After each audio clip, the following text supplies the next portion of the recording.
Hi everyone! As promised, ito ibibigay ko sa inyo ang aking review ng Akaso 360 Action Camera. This is actually the Creator Bundle. I've been using this for a couple of weeks now. In fact, dala namin to sa Zambales trip. You probably have seen my unboxing of this Akaso, so alam niyo na kung ano yung mga content nitong Creator Bundle. At the end of this video, I'm showing you all the clips that I took. But for now, let's talk about this Creator Bundle. They market this Akaso 360 as your first 360 action cam. Well, true to its meaning, this is actually my first 360 action cam. I mean, gumagamit na ako before ng mga 360 cam, but of course I don't own it. First up, ito yung specifications ng action camera.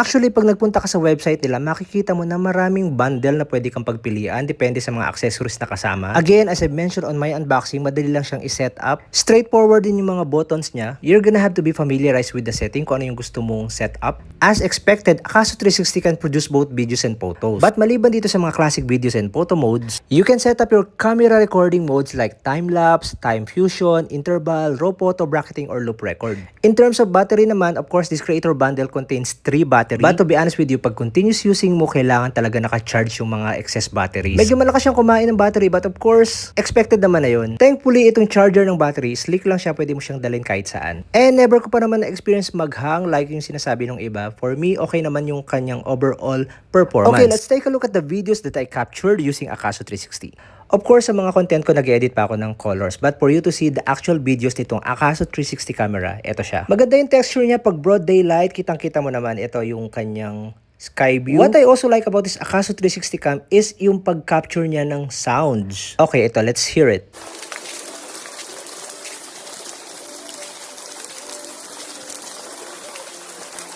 As you can hear, capture niya yung crisp ng sound. Yung surroundings niya, kuhang-kuha niya yung sounds. Oh, by the way, pwede mo pala siya makontrol sa device itself o kaya naman sa app sa iyong smartphone. What I also like about this is talagang ito yung point and shoot and then edit later.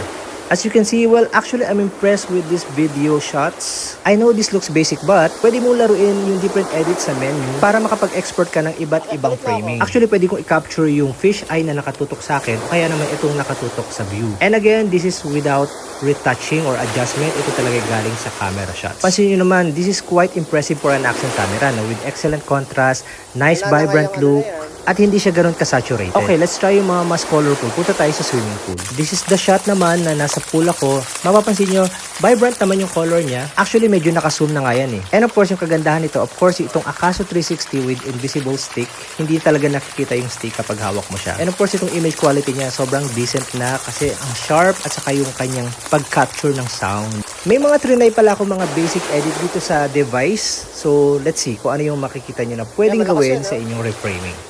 Eto, this one is an option. Pwede mo siyang gawin na agad. O kaya naman ito. Same lang din. Meron din siyang parang pa-drone shot na overlooking. Slow motion lang. Tapos parang sinuzoom out niya yung environment. And of course, this typical 360 edit.